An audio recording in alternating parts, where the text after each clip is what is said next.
এই গরমে দাদু বেলের শরবত খাবে বলে গাছ থেকে বেল পেড়ে নিয়ে আসলো। তাই আজ আমি বেলের শরবত বানাবো। তাহলে আপনারা দেখে নিন আমি কিভাবে বেলের শরবত বানাই। আপনাদের যদি ভালো লাগবে এভাবে বানিয়ে খাবেন। দেখতে পাচ্ছেন বেলটা কি সুন্দরভাবে পেকে গেছে, আর বেলটা পাড়ার সময় ফেটে গেছিলো। তাই এই ফাটা বেলটা দিয়েই আমি বেলের শরবত বানিয়ে নেব। বেলটা আমি ফাটিয়ে নিয়েছি। বেলের শরবত বানানোর জন্য যা যা উপকরণ লাগে সেটা ডেসক্রিপশন বক্সে দেওয়া আছে। বেলের শরবত বানানোর জন্য প্রথমে আমি বেলটা ফাটিয়ে নিয়েছি। একটা নারকেল নিয়ে নিয়েছি ফাটিয়ে, নারকেল কুচি, চিনি, কাজু বাদাম কুচি, ছানা, দুধ আর একটা ম্যাঙ্গো ফ্রুটির বোতল নিয়ে নিয়েছি।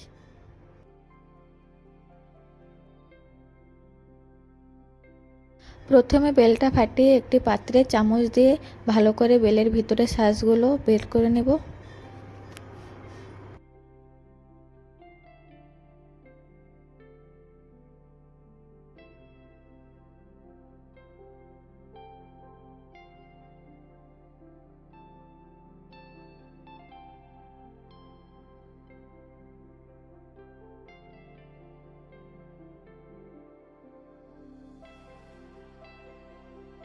বেলের শাঁসগুলো বের করে নিয়েছি।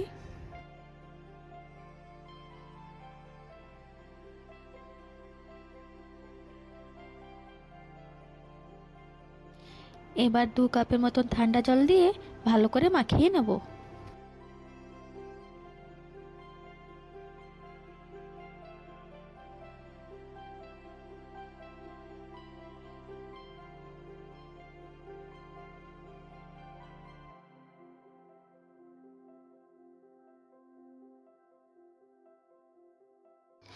ভালো করে মাখিয়ে নিয়ে বেলের ভিতরে থাকা আঁশ আর বিচিগুলো ভালো করে বের করে নেবেন।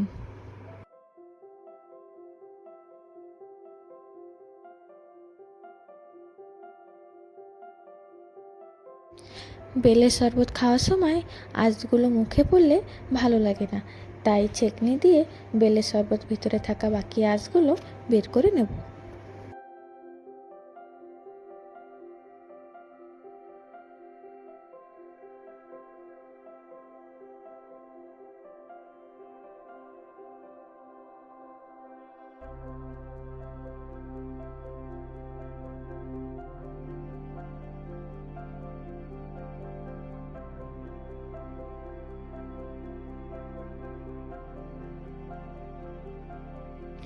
দেখুন আঁশগুলো বের করে নিয়েছি।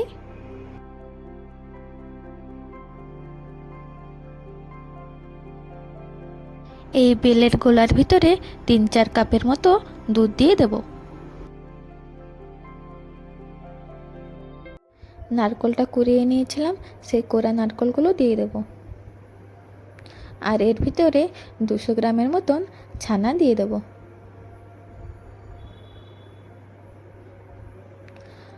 আর স্বাদ মতো চিনি দিয়ে ভালো করে মিশিয়ে নেব।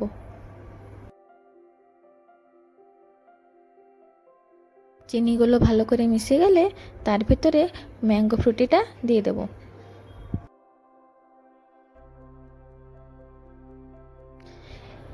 কেটে রাখা নারকেল কুচিগুলো দিয়ে ভালো করে আরেকবার মিশিয়ে নেব। এবার শরবতটা রেডি হয়ে গেছে, এবার গ্লাসে ঢেলে নিই।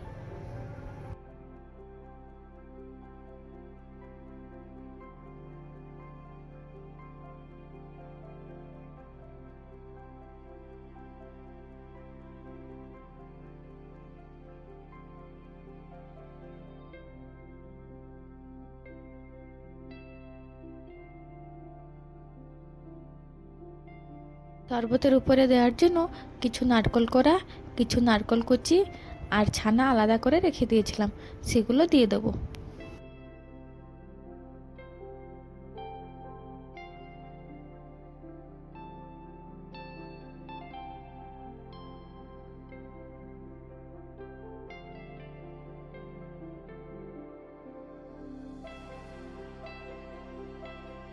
কেটে রাখা বাদাম কুচিগুলো দিয়ে দেবো।